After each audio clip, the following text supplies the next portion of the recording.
Welcome, everybody. My name is Allison Blair. I'm the programs manager for Nest.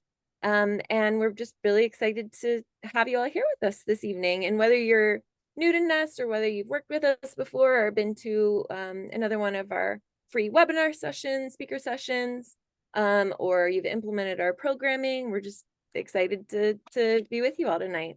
So anybody that's new to Nest, I'll give you a quick sort of background about us. So we are an educational nonprofit. We were established in 2004, and the organization really came about out of a documentary film that our executive director, Libby Spears, made, and the film's called Playground. And it was produced by George Clooney and Abigail Disney. And since that film came out, we have provided comprehensive violence prevention education in various school and out of school settings across the United States. Our educational programs are really meant to empower young people with the skills that they need to prevent abuse and exploitation, to resolve conflict, to foster positive mental wellness and have healthy relationships, and really to promote resilience for young people. We have an evidence-based curriculum that addresses the root causes of violence and harm and really gives kids the skills and tools that they need to break these harmful cycles. And we also offer educator trainings, we offer workshops for parents and families, and we offer victim assistance resources, all with this goal of creating safer and more inclusive communities where all young people can really thrive. So just a couple quick housekeeping things before we start. Live transcription has been turned on for this session. You can access the subtitles or the full transcript in the menu bar below. Tonight's session, just to give you an idea of what it's going to be like, we're going to Susan, our wonderful guest, is going to do a reading, and then we're going to have a conversation about her work, but there will be a chance for you all to submit some questions. So you can do that in the Q&A box below. You don't have to wait until a certain time. You can drop them in whenever you like, and we'll do our best to get to them in the time that we have. So all of that to say, we are so privileged and so excited to have Susan Shapiro here with us today. Susan is an award-winning writer and a professor, and she freelances for the New York Times, the Washington Post, the Wall Street Journal, the LA Times, New York Magazine, Slate, Salon, Elle, Oprah, Wired, and the New Yorker Online. She is the best-selling author and co-author of books her family hates, like 5 Men Who Broke My Heart, Lighting Up, Unhooked, and her recent memoir, The Forgiveness Tour. She lives in Manhattan, and she uses her writing and publishing guides, the Book Bible and the Byline Bible, to teach her popular Instant Gratification Takes Too Long courses at the New School, NYU, Columbia University, and in private classes and seminars, which are available online. So everyone, please join me in welcoming Susan. Susan, welcome. Thank you. Thanks for having me. So I would love it if we could sort of start off, if you wanted to offer us a reading from your book, The Forgiveness Tour, which is what we're going to be talking about amongst other things this evening. Sure, I'd love to. There's a very short passage at the beginning I thought might work. Amazing. So it's The Forgiveness Tour, How to Find the Perfect Apology. And this is the very beginning, a note to the reader. My childhood rabbi once explained that on Yom Kippur, the saddest day of the Jewish calendar, sins made before God in the past year were mercifully erased, but not offenses committed against fellow humans. To come clean, we had to approach those we've wronged, confess our misdeeds, and beg forgiveness. And when someone offers a sincere apology, we're required to forgive. Yet what if the one who hurt you refuses to express any regret? This question haunted me after the person I trusted most lied to me repeatedly for months on end. Stunned by his betrayal, I could barely eat or sleep. When he wouldn't apologize or explain his ongoing deceit, I vowed we'd never speak again. Yet ghosting him did not end my distress. I found myself having screaming arguments with him in my mind, reliving our fight in panic nightmares, even lighting a candle and chanting a secret Yiddish curse to exact revenge. I was losing my dignity and sanity. His inability to acknowledge his mistake or say I'm sorry sent me into a tailspin. I could not just move on. As I told friends and colleagues why I was so upset, they revealed their own wounds caused by those who'd let them down without ever explaining or atoning for their sins. Listening to their struggles, often way worse than mine, through wars, alcoholism, divorce, sexual abuse, and death, put my fury into perspective. But what happens if they never apologize? I kept asking. Is it possible to forgive someone anyway? Self-proclaimed forgiveness authorities bombarded pages, screens, and airwaves, offering proof to the infinite benefits of embracing those who offended you. They warned about the burdens of not forgiving. These so-called experts claim that for your health, you should grant mercy even to someone completely remorseless. But honestly, how hard was saying two damn words after a major screw up? Their broad advice to exonerate everyone for everything felt like bullshit. Donning my reporter's hat, I embarked on what I called the forgiveness tour, asking 13 people I knew across the nation, who owes you an apology? How do you reconnect with someone if they won't say, I'm sorry? Would hearing their remorse make it possible for you to forgive? Further researching the concept of forgiveness, I spoke with gurus from all faiths and backgrounds who painted a more nuanced picture of when someone should be pardoned and when they should not.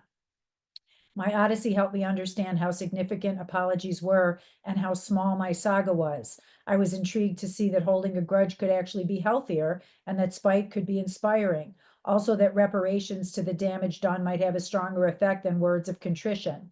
While I'd never been kosher or kept the Sabbath, my resentment drove me to religious exploration.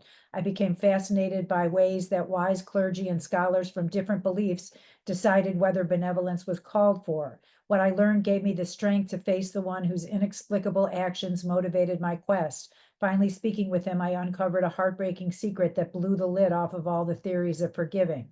I hope sharing my story and those of others who suffered more than I did will push you to pinpoint the most important apology you need and ask for it directly. Or perhaps if atonement is not forthcoming, it will help you find ways to heal and deal without it. You might be as surprised as I was. Seeing the wreckage caused by unspoken apologies may even inspire you to say, I'm sorry to someone you hurt. Mm. Thank you so much, Susan. Um, that's such a great, it's it's such a wonderful sort of setup for the journey that you go through in this book. And you sort of touched on it a little bit in that note to the reader, but can you talk a little bit about what it was specifically that sort of drew you to exploring these themes of forgiveness and accountability and apology and even like personal transformation in your work, not just this book, but in a lot of the other work that you've done as well? Yes, I mean, I would say from a very early age, I always loved writing and I love journaling. And I think it's a really good, psychologically, it's really helpful, I think. And there's a great line from Joan Didion, I write entirely to find out what I'm thinking. And so I think I've always gravitated towards this. And I always say to my students that writing is a way to turn your worst experiences into the most beautiful. And that's been my experience. So for example, I had the most ridiculously horrible breakups from age 30, from age 13 to 35. One breakup was like dumber and weirder than the next. Like my boyfriend didn't sleep with one of my roommates. He slept with two of my college roommates, like just so humiliating. And, just years of therapy and embarrassment and then my debut book was Five Men Who Broke My Heart. And so here I was like on the Today Show with, with Random House. And I just thought, wow, it really works. Like writing is a way to transform or to turn to, it gives you power. You could turn it into a better story. You could make sense out of it. You could help other people with it. So I've always thought that, always loved writing and always thought that that was a great way to deal with pain. And in this particular case, this was somebody who I trusted, who was a mentor in my life for more than 20 years, who helped me through addiction therapy, where I quit cigarettes and alcohol and drugs. And so I was just extremely dependent on him. And so when I felt betrayed, I didn't even know what to do because he was, like he was my crisis strategy and then he became the crisis, so I'm like, what do I do? So writing about it seemed very natural and, scrawling things down and writing it. And I have a wonderful writing workshop that read it and was sort of helping me deal with it. So that was just, I didn't know what else to do. I didn't know where to go. And I definitely felt that trying to write about it and figure it out it was sort of like it was a way out. It was a way to make sense of it and to get out of the pain. Yeah. Yeah, and and I feel like we'll talk about this, after we, talk a little bit more about the book and the content of it. But you're a you're a professor and a teacher as and an educator as well. And a lot of the people that are probably here this evening, a lot of the folks that we work with at Nest are educators. They work with young people of all ages. But what sort of motivates you as an educator and a mentor, and how has being a teacher and being a coach influenced your own writing? A lot. In fact, it's interesting because a lot of the people that I wound up interviewing in 5 Men Who Broke My Heart were former students. And and I've had students of all backgrounds and all ages, and I find them extremely inspiring. And I mean, I guess so. I always wanted to be a writer, but I did find after a certain point in New York that chasing after bylines and checks, it kind of gets a little bit self-involved and myopic and lonely. Mhm. And luckily, I couldn't make a living at it for a long time anyway. So when somebody asked me to teach, I thought, let me give it a try. And I love school myself. I went to University of Michigan undergrad. I studied writing at NYU for graduate school. So I love school. I wasn't a good student, but I love school. So I thought, let me try. And actually, there were things about studying writing that frustrated me, because I mean, I basically had 2 degrees for 7 years, and I was doing all kinds of writing, and nobody ever talked about publishing or where do you go with it, and um, so they always say you should teach the class you wanted to take, and it took me so long to figure out how to publish. So they said, you want to teach writing, and I explained that I'd love the writing classes I'd taken, but they didn't quite get to where I wanted to go. Could I try and, could I experiment with something new? And they were like, we're the new school, do whatever the hell you want. So I invented a class called, it was a writing class, but it was the instant gratification takes too long method, where the goal of the class was to write and publish a short piece by the end of the class. And it was very exciting. And first assignment I would give my students is based on my own publications, because I wrote for a lot of women's magazines at the time, and the New York Times had certain columns, and the Washington Post. So the assignment I would give is write about your most humiliating secret. And that particular assignment became so famous that not only have there been thousands and thousands of pieces published, but it's launched a lot of books. It launched a movie, and so that became sort of my philosophy. And it's funny because the shrink who I was upset with, he was my addiction specialist, and one of the ways he helped me quit my addiction issues was he always said to me, lead the least secretive life you can. And Mhm. that really helped me, because of course they say the AA saying is you're only as sick as your secrets. So the opposite of that is lead the least secretive life you can. So that was kind of already my philosophy. And that was how I helped students with their humiliation essays. So when it came time, when I was in crisis, I sort of followed the advice that I would give the students, and I wrote about it as honestly as I could. And I actually wrote a short essay about it called The Forgiveness Tour for Salon, and it went viral, and it won an award. And I thought there'd be a book in it, but I kept writing and writing, and I didn't know where it was. And when the essay won an award, I remember I got up to give the thank you speech, and I said, okay, I have now written 1,000 pages of this, and I now know that 1,000 words work. And it took 10 years to figure out what the exact story was. And part of what the story was it really wasn't just my little story of falling out with somebody. It was my biggest question in the scenario was, can I forgive someone who doesn't apologize? Because this was somebody that I really cared about. He'd been really kind and helpful to me for more than 20 years. He helped me get married. He helped me quit all my addictions, and he helped me get published, which was kind of why it was so mind boggling when everything turned bad. But so the big question was, I wanted to forgive him, but I didn't know if I could forgive someone who didn't apologize. And I didn't know if you should, because I actually have done a lot of research, and there's, some brilliant doctors and psychologists and psychiatrists still say don't, because if you forgive someone who doesn't apologize, then they could do the same thing all over again, and then you'll just be hurt worse. You'll be even worse off because you forgave them the first time.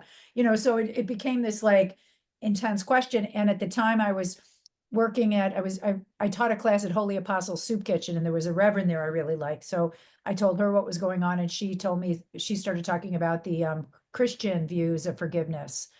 And so that was interesting. And then I went to my own rabbis and I asked them, and they had really interesting uh, things to say. So, so I just kept going. I kept asking different religious figures and different colleagues and friends and doctors their take on it, and slowly worked my way through the problem.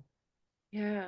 So what did you find in, I think do you talked to 13 people, 13 or 14 people in this book. Did you find that there were any or notice any like common threads um in their stories in either, how they sought or offered or by that same token sort of struggled to forgive? Yeah, there was quite a lot of patterns and similarities that I found. I actually talked to hundreds of people, but I picked Mm, the 13 stories that I thought were the most interesting and intense and that helped me the most. Yeah, there were all kinds of interesting patterns. I mean, one thing that really struck me was that there was a Holocaust survivor, Manny Mandel, who's a family friend, and he became an analyst, and he told me through all the people. Oh, and actually he had said his family never forgave, like he never forgave the Nazis for what they did, but he thrived out of spite, which I thought was really interesting. And out of all the patients that he'd seen and helped, he said that the worst scenario was when people felt stuck and they didn't have choices. And so he said he felt like his whole career was helping people understand that they had lots of choices. And I thought that was really interesting. And I found that to be important. And also, in his particular case, the apology, Germany issued an apology for the Holocaust. And he said that meant nothing because the people who were apologizing weren't even the people who caused the crimes. But the thing that meant the most to his family was the reparation. So mm, because the German government gave his family $1,000 a month, it allowed them to start over.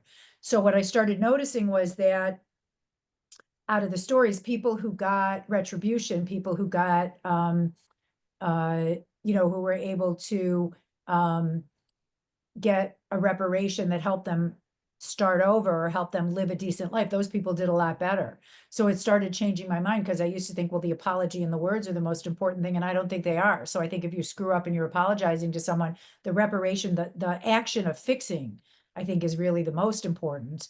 So that really stayed with me. And also I did find that people who didn't think they had choices were the least likely to forgive and the most likely to be depressed and to have trouble moving on. So that was interesting to me too. That the people who were comfortable or had love or had a career or had a family that helped them were able, people that were able to move on, even if they didn't get the apology, did better in life. Whereas people who felt stuck um, got more depressed and um, weren't able to either express, their own remorse or to forgive someone who, even if they did express remorse, they couldn't really get over it. mm, mm. So many sort of extenuating circumstances and factors that like contribute to that. That's really interesting. I love that you mentioned reparations because in your book you talk about, and this is actually something that is in our curriculum as well, the four essential elements of a real meaningful apology. I would love it if you could talk about that a little bit. Um, and what they are and what is it about them that makes an apology so meaningful and effective. Yeah, so this was from a book by Dr. Aaron Lazar called On Apology. And he wrote that there were four elements that were needed for an effective apology. One is acknowledging and taking responsibility for your mistake. Number two is explaining why it happened. Number three is showing it won't happen again. And four is offering reparations for healing. And he actually took that from Maimonides, a 12th century Jewish scholar. And actually, I called my parents' conservative rabbi in Michigan, and I told him this story, and he had added to it, which I thought was even more interesting. He said, "I personally don't feel any apologizing has officially taken effect until the offending person is in the same situation again and acts differently, showing that they've learned and changed." So Mm, that really that stayed with me, and it's funny because so I spent 10 years on the book, and people have been asking me, So did you come out of the book, out of all this research and time and everything, did you come out of it being a more forgiving person? And I would say no, but I came out knowing how to give a better apology, and I'm much more likely to apologize to somebody, and I'm much more likely to apologize fully than I ever was. And there's such a power in that. So that's really, I think, what I learned the most, is that it's sort of, and even there are even times when I'm not sure that I did anything wrong, or I don't feel that I did anything wrong. But if I've hurt somebody, something I did hurt somebody that I care about, there are ways for me to apologize and regret the fact that they were hurt in an authentic way that gets them out of pain. That's 100% worth it. Mm. Hmm.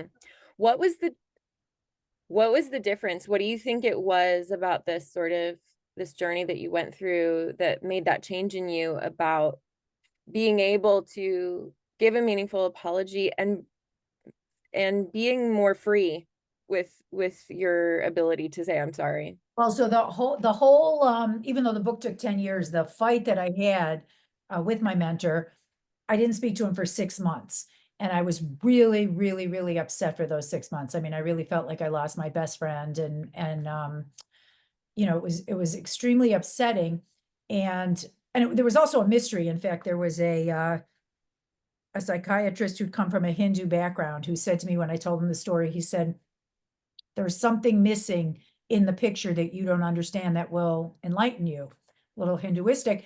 And I said, what do you mean? And he told me a story, like a metaphor was that, say there was a woman in a SUV on the highway, and all of a sudden she stopped her car abruptly, and the guy in the back could have been an accident. He started honking, and he's enraged at her, yelling at her. And what he can't see is that her infant is choking.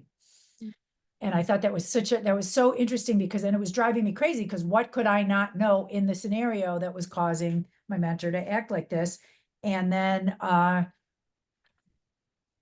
just as I was figuring out a way to, like, you could forgive somebody in order to move on and never talk to them again. So just as I was at the point where I decided I was going to find a way to forgive him based on kindness from his past, I was going to find a way to forgive him and then never deal with him again, but at least to um, just to empower myself. And right at that time, he sent me an email, and he said that he was extremely sorry, and could we meet, and could he explain what was going on? And I said yes.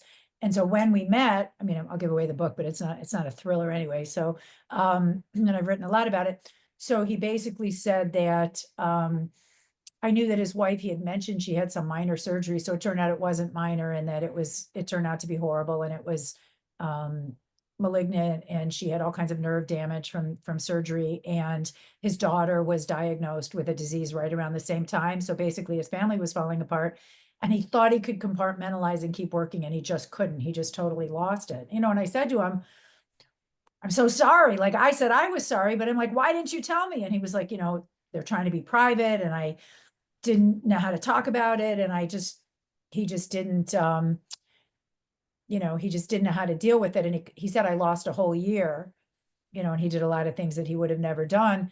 And it was such a liberating moment, because I thought it was me, and I thought I thought it was malicious, and I thought he was screwing me up, and that, and I was just like, I went to every nightmare place you go to in your head when somebody, when you feel slighted or hurt. And I mean, it was literally traumatizing to think that someone who had been my biggest advocate in the world on so many levels was, you know, completely changed and went the opposite. So it was so liberating. And so I think I wrote, when I was writing about it, I was so liberated that I think I went on a forgiveness binge, where I myself thought of all the people who were angry at me, or who I might have slighted, or, did I do anything that hurt anybody? And then I felt so happy and liberated and free, and I wanted to recreate that feeling in other people that I cared about. Just even the thought that I could have the power to unlock somebody the way that he did me. And so I tried in a few scenarios. And at this point, he gave me a really full-fledged apology. There was actually even an interesting reparation attached. So I realized I'm one of the only people in the world that actually got a full-fledged 4-tiered apology with a reparation. And so again, it made me want to recreate that in people that I cared about, so that I could liberate them and actually, you know, reconcile. And in several scenarios there, you know, there had been damage in relationships that I was able to fix just with a great apology. And it's sort of astounding how much power you have, how much power one has to take away somebody's hurt or to heal somebody, you know, and if it's someone you care about, that it just seemed, I don't know, I was kind of mind blown at the whole scenario, maybe because I'd been so upset. And so I really wasn't functioning well for 6 months. And so it was just so liberating to not only be myself, but to, you know, I hate mystery. And so the fact that I unlocked the whole mystery and that, you know, it just really helped me. And then, you know, and of course I had to write about it. And you got it sounds like also you got a sense of catharsis, you know, um a sense of relief and a sense of release from the like psychic and physical and emotional pain that we feel when we feel so wronged. It was very extreme, you know, from angry and depressed and really traumatized and thinking I lost my best friend and what did I do wrong and whatever. And it was just a completely out of body, almost like the world was a different color. And then again, realizing that I might have the power to help somebody else heal was so profound. And so I definitely took advantage of it. I really wrote a list of people who had been angry with me, and the tendency was to either be in denial about it or to you know, you're too sensitive, undercut it. But then I thought, you know what? Someone could have said that about me, and it, you know, and I saw how hurt I was. And so yeah, and so and ever since then, ever since I wrote the book and learned this, I have definitely much more apt to not only apologize, but really fully apologize, to look at what I did and to even like, again, even if I don't think I did anything terribly wrong, if I hurt somebody and my words could undo the hurt, I'm gonna do that. Yeah. So I have a question about not not offering an apology but offering forgiveness. So I have personally been, and I'm sure many other people have been in this situation, where I have felt that a betrayal was like so egregious to me and so like fundamental that offering my forgiveness even after somebody apologized or even sincerely apologized felt like weakness, or felt like I was almost condoning their behavior, condoning what they had done. What what would you say to someone struggling with this? And, you know, is that something that you came across when you were doing this research? Yeah, it absolutely is. And I actually wrote a recent piece for the Washington Post called 8 Times It Might Be Healthier Not to Forgive. And Mm, I think interestingly, so the whole forgiveness industry, it seems as if when you start reading books and TED Talks and, you know, the whole religious shtick seems to be forgive everybody everything. And I found that to be not good, you know, and I think that not, I think every single hurt and scenario and person and relationship is much more complicated and much more nuanced. And I don't think there's a Band-Aid that fits all. So I don't think if somebody tells me a story, I'm not going to say, oh yeah, forgive them, blankly forgive them. In fact, there were many times when people did that and they regretted it and they were hurt further, you know? So I never believed in that. And in doing all the interviews, it was really interesting to see just how idiosyncratic it is. So first off, I would say, if you don't feel like forgiving somebody, you do not have to forgive somebody at all. You're under no pressure whatsoever, especially if you're not ready to. And I did this piece recently where I talked to people about when it's, you know, doctors and people who had stories about when it's healthy or not to forgive.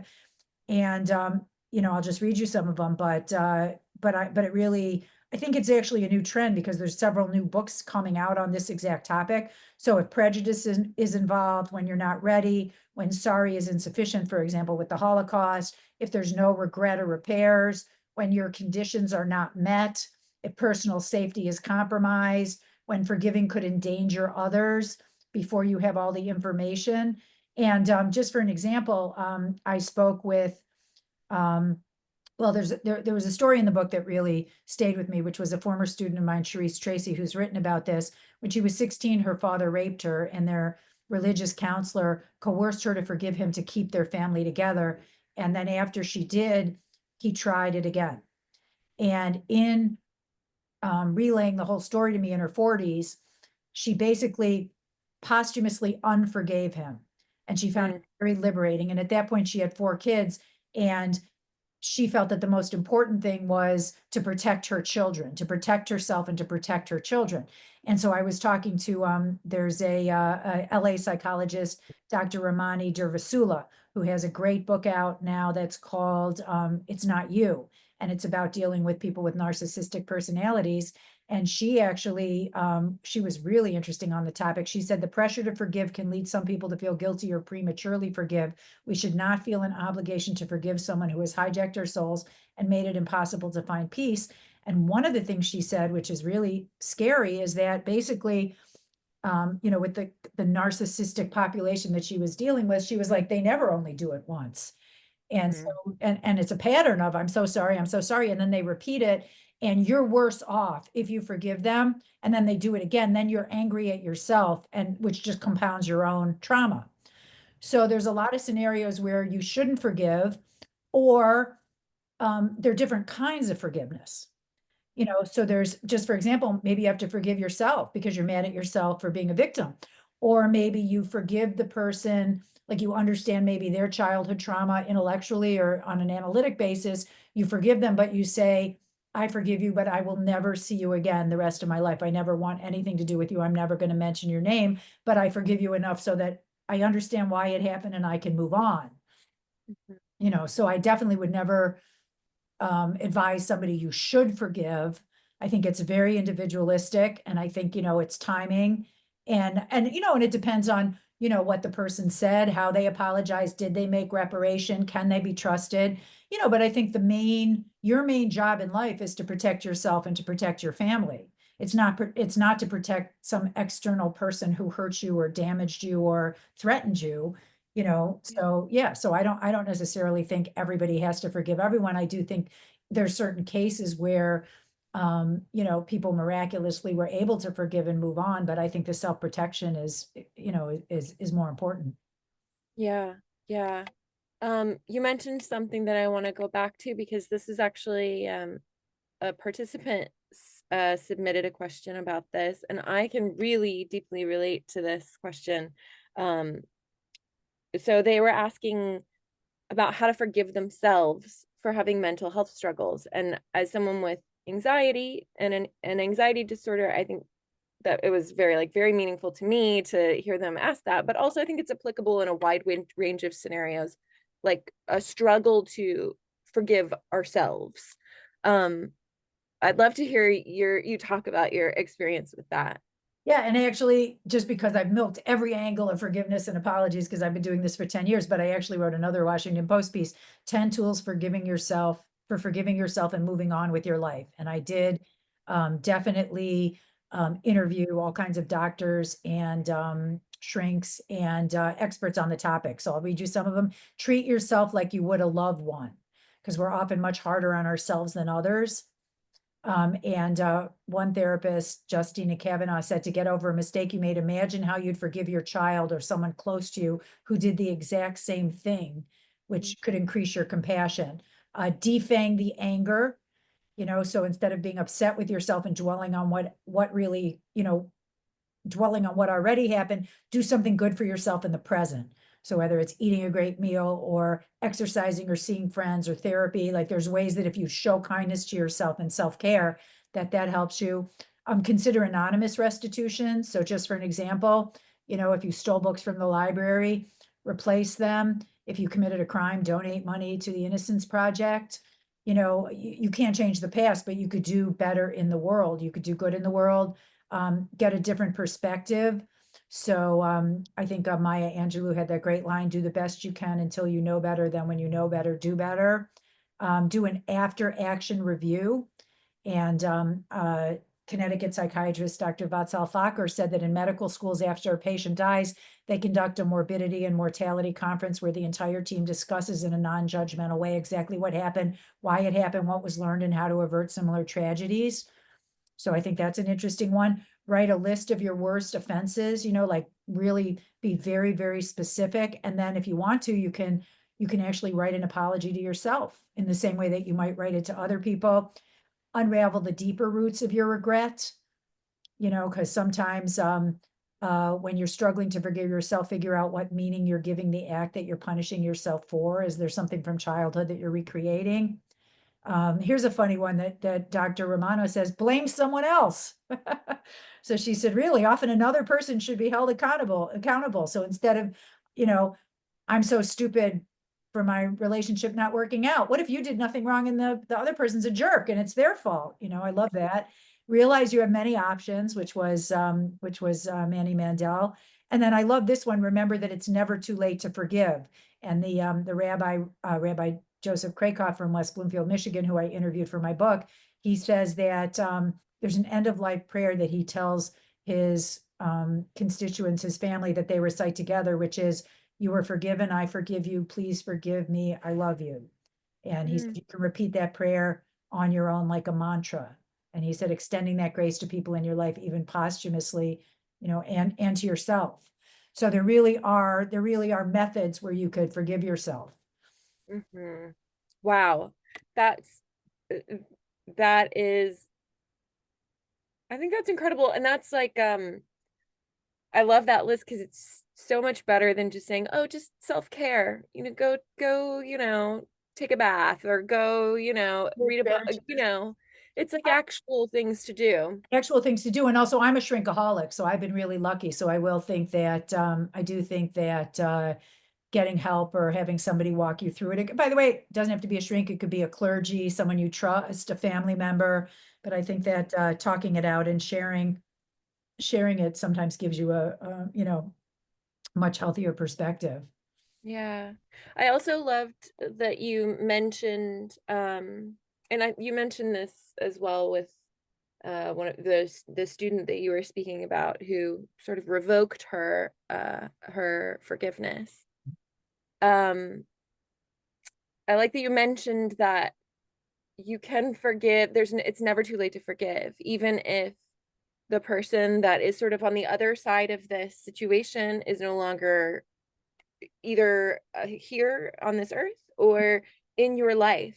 Um, I love that idea that the door is not closed on it just because of certain circumstances. No, in fact, actually, quite a few people that I interviewed were still wrestling with ghosts, and Mm, and it's absolutely worth it to keep doing that. And you can change your perspective, and look at the story that happened to you, even if you lost the person. mm, You could still wrestle with it and change, which I yeah, love. Yeah. yeah. It's an ever evolving thing.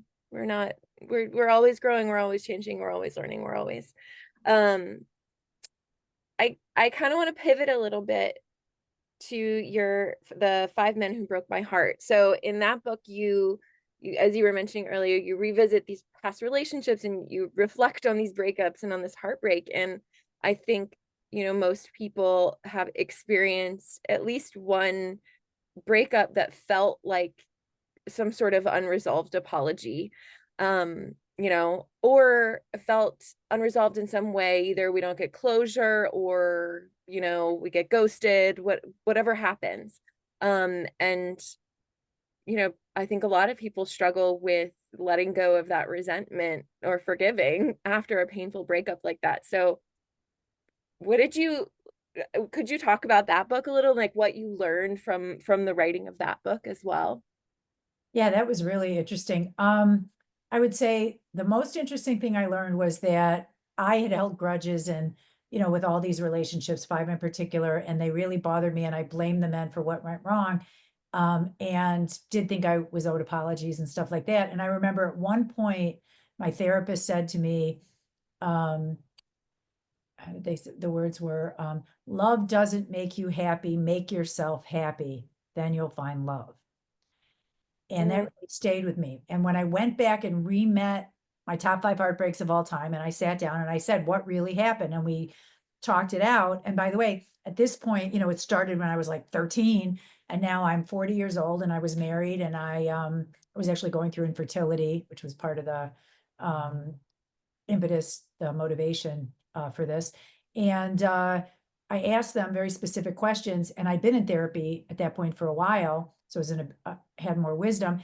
And what I realized was that I myself had screwed up each relationship, and mm, that was so liberating because I had had all these, lies and stories that I told myself. But what I realized was that that one line with the therapist said, which is love doesn't make you happy, make yourself happy. That was my mistake, because in every single scenario, when I was high school, college, graduate school, just moved to New York, I would be in a relationship and I wasn't happy. And there was some expectation that the relationship or the person was supposed to make me happy. And when they didn't, that would be a big problem. And I would sort of blame them.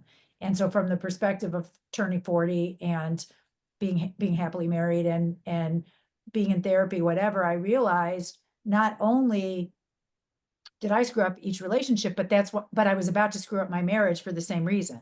Because there was this expectation that somebody out there was supposed to make me happy, or that the marriage and the having the children, that was going to make me happy. There was just this like weird fantasy. I wanted to believe that.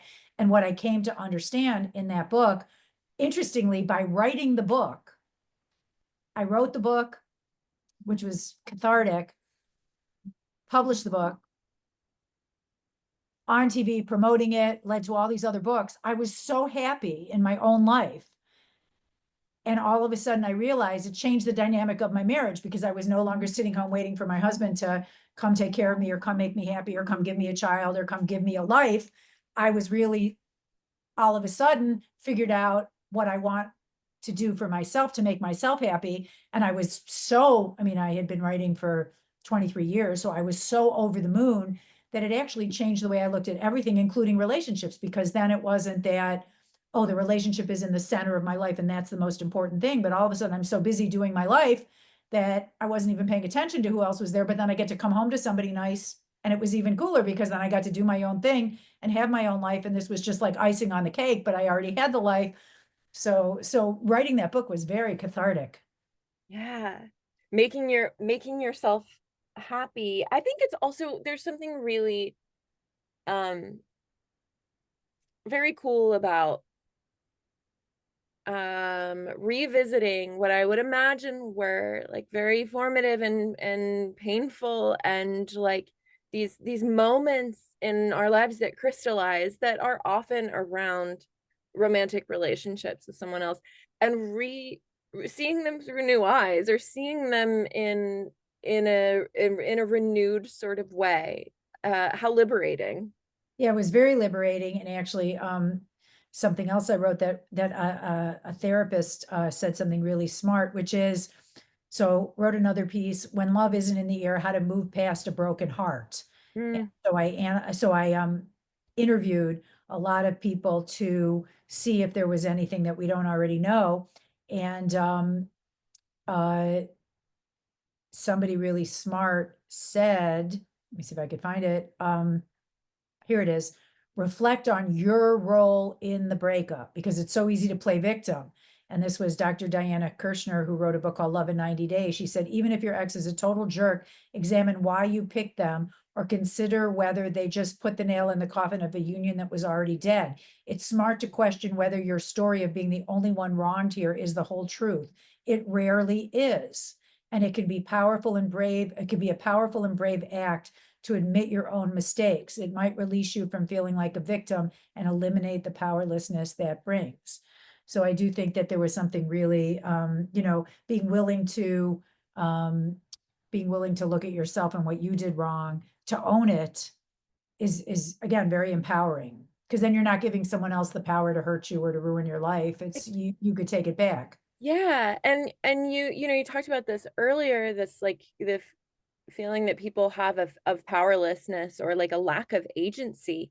I think that that's exactly that, re being able to look at things with that perspective of understanding that we make our choices and we do have agency, and we're not, especially in like particular in romantic relationships, not always, obviously, like we're not necessarily always the victim and this other person was did everything wrong. We did nothing wrong and they did everything wrong.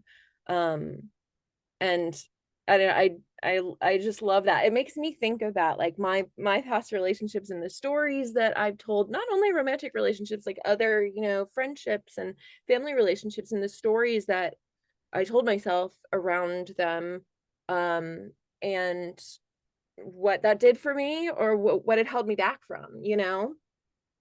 Right, and I found, so 5 Minute Book My Heart again, so liberating, and it led to, I'm on like book 19 now, so it just opened up this whole Yeah. universe of, just joy that I mean, just amazing joy, that I was able to, I mean, I was 43. I started writing when I was 20 professionally, and I was 43 when I came out, and to be able to sort of start over telling a different story, which is I wasn't the victim that was, left behind and heartbroken and whatever. I mean, I was the author in New York who wrote a hilarious book, about relationships and then found the right one. There was actually a nice expression. I'm trying to remember what it was, but it was something to the effect of, you weren't dumped. The universe was just getting him out of the way so you could find the right one. Yeah, yeah, yeah. I love that. Yeah. Um, this is sort of a great segue into, I'd love to talk with you about writing, and you said this earlier, that you tell your students to or that the way that you teach is like to utilize writing as a way, as a tool for personal growth, or as a tool for self-examination, or for like working through difficult experiences. What Can you talk more about that? And like for people who are here that maybe or would be exploring writing about their own particular stories, like what's a good way to start? What would you say? Well, I um think a great way to just start is, get a notebook, I like the cheap little line notebooks. I think they're like $4, whatever, and get a cool pen and just journal, just write. And sometimes, I mean, Oprah suggests you do a gratitude journal, but sometimes I like the opposite. I do like a hate journal. Like, everyone, like everything that pisses me off, I just want to write it down and get it out there, like daily annoyances and grievances and what's pissing me off and what's hurting me. But I find, that's a really good way to start, just to like, start scrawling things down. And I mean, there's all kinds of writing classes if anyone's interested. And actually my book Byline Bible gives the assignments that I give my students, which you could just try for fun. So the first one is write about your most humiliating secret, the humiliation essay, and it's 3 double-space pages, 3 typed double-space pages about the most humiliating thing that ever happened to you. And if you're thinking about publishing it, then the most humiliating thing that ever happened to you that you could put your name on. Don't get divorced, disowned, or put in jail, or lose your job for a short piece for $200. If it's a huge book, if it's a $200,000 Random House book, that's another conversation, but don't do it for a short piece. It's not worth it yet. But so that's a really good place to start. And then there's also an assignment called an op-ed piece, which a great prompt is, it really pisses me off when, and so you could write if something is really upsetting you or pissing you off, and the chances are other people are feeling that way. So those are just really 2 easy assignments. But so in my writing classes, again, I call them instant gratification takes too long method. So I bring in newspaper and magazine editors that are open for new voices. In a 5-week class, I'll bring in 15 or 16 editors, and they'll just explain, this is what I want. This column is open for freelancers. This is how you would submit to me. I only want an idea, or I only want a short piece, or could you give me 500 words? And they'll just discuss every angle, if it has to be timely or if it's personal or whatever. And it's extremely fun and it's extremely empowering. And I've had students from age like 14 to 95 who've been able to break in, and it's very exciting, just because, a lot of people think about writing, but they don't quite know what to write or how to frame it or how long it should be or who they should send it to. So again, they say, teach the class you wanted to take and write the book you wanted to read. And I wish that there was a book Byline Bible that helped me, because it took me so many years. I mean, I was writing since I was a kid, and I didn't really start publishing until I was, in my 20s, and my first book didn't come out until I was 43. So I sort of want to, the whole point of a lot of my classes is I want to help people do it faster and not have to wait that many years. Yeah. Yeah.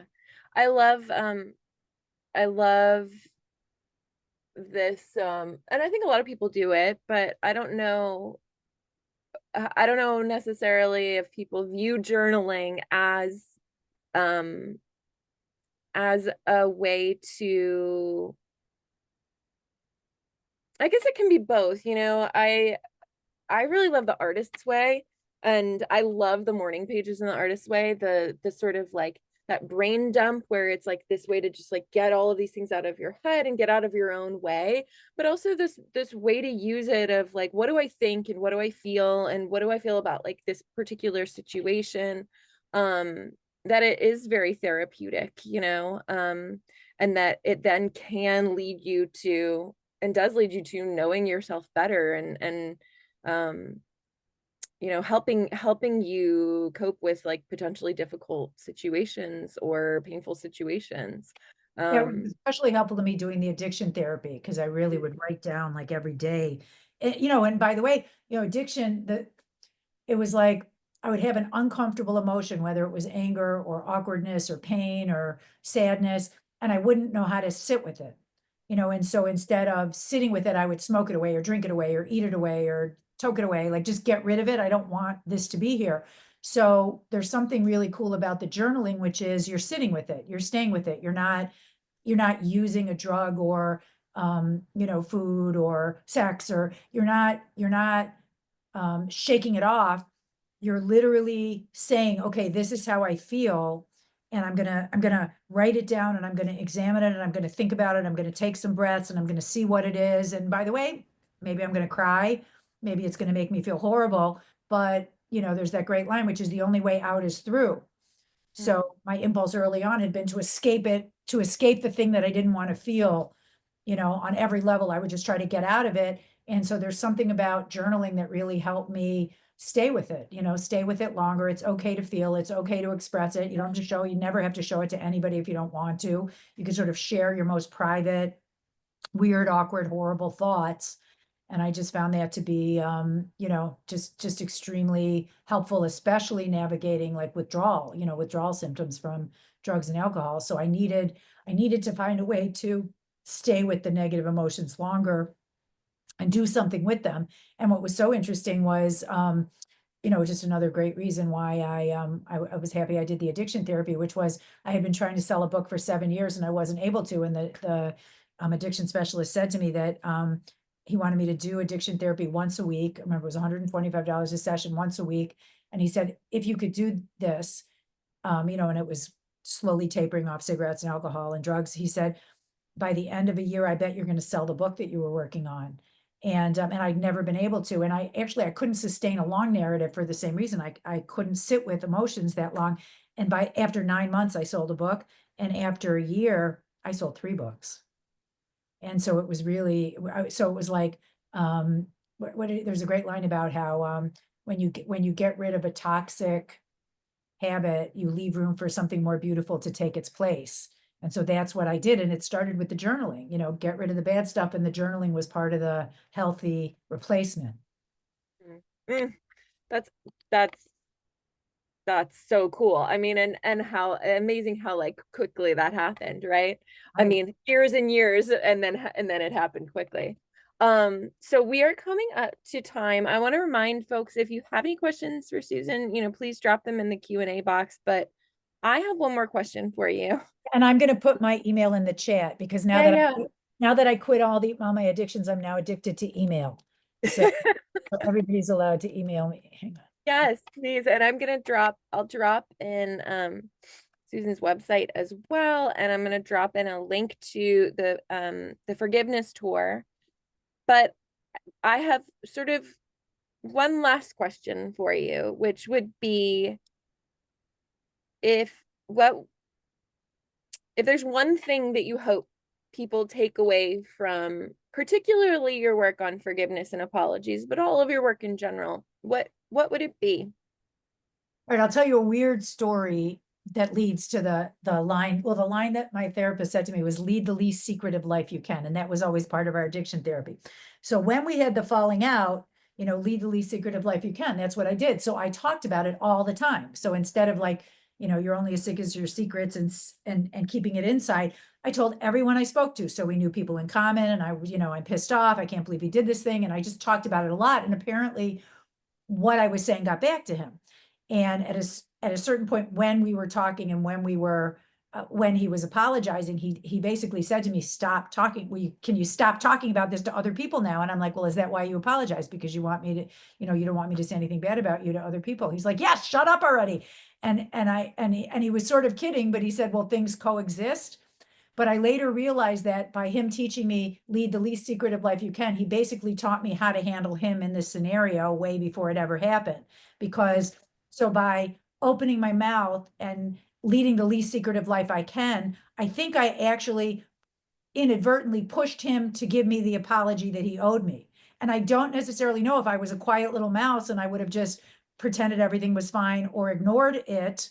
I don't know that he would have come back. But the fact that I lead the least secretive life you can, the fact that I opened up about it and I was very public about what I thought was, an injustice, it sort of put him in a corner, and he did have to apologize. And so I really like that. So lead the least secretive life you can, I think really, really resonates with me. I mean, I'm lucky because I'm a, confessional writer in Greenwich Village, but I have helped a lot of people now that I'm teaching online around the country. I have found other people agree with me that it's extremely liberating. And by the way, just because you write about something doesn't mean you have to publish it, or doesn't mean you have to publish it now, but just the mere fact of talking about it and sharing it with somebody who you trust and being able to write about it, I do think that that's a really good first step.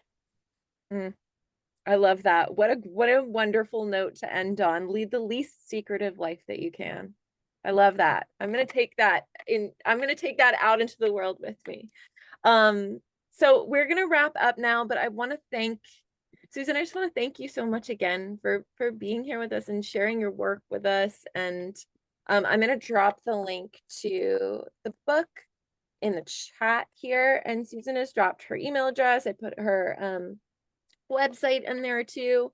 But I'm also going to be sending out sometime early next week just a little resource document that has a link to all of her information, all information about her, what she's working on, so that you can follow up with her. Because hey, maybe some of you all might want to take one of her classes. Um, so yeah, I just want to thank you so much for being here again today, Susan, and Me, sharing this with us. very Um, good. You are. Thank you so yeah. much. Thank you. So everyone, and thank you all as well for being here with us. I'm gonna drop our link to our website in the chat. If you want to reach out to us to just learn more about our programming, if you've never heard about us before, just check it out there. You can schedule a call with us if you work for a school or a district or community org and you want to talk about educational programming for young people and families. Um, you can do that. Reach out to us there. Just check out what we're all about there. I'm also going to drop a link for a really quick survey, so that you can let us know how we might support the work that you're doing, other speaker series or webinars that might be interesting to you, that might be helpful to you and your community and the work that you're doing with young people, or just you in general, as educators and parents and human beings. So that's it for us this evening. Thank you all so much again. Thank you, Susan, for being with us. And Consider me, Allison. I hope y'all have a really wonderful night, everybody. Thank you. Take care.